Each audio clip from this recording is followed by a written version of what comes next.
Баршаңызға ассалаумағалейкум құрметті достар. Соңғы кездері көбін мазалайтын сұрақ: Free Fire харам ба? Я, Free Fire харам. Өзім бұны жақында білдім.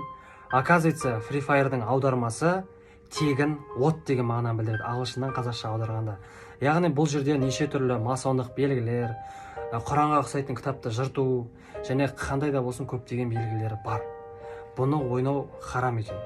Сондықтан да мен де сол ойынды қоюға жөн көрдім. Қазір сіздердің көздеріңізше мен өзімнің Free Fire аккаунтымда удалить етем. Мінекей құрметті достар, бұл менің аккаунтым. Мінекей қазір көрсетем. Осы кездегі алогым бәрі бар. Бірақ не істейміз? Құдай үшін барлығын істейміз. Алладан кешірім сұраймыз. Бұл ойынды удалить етеміз. Аллах Тағала бізді кешірсін. Достар, сіздерге келіңіздер, осы эстафетаны қабылдаңыздар. Барлық Free Fire ойнайтын достарыңызға айтыңыздар, кетірсін.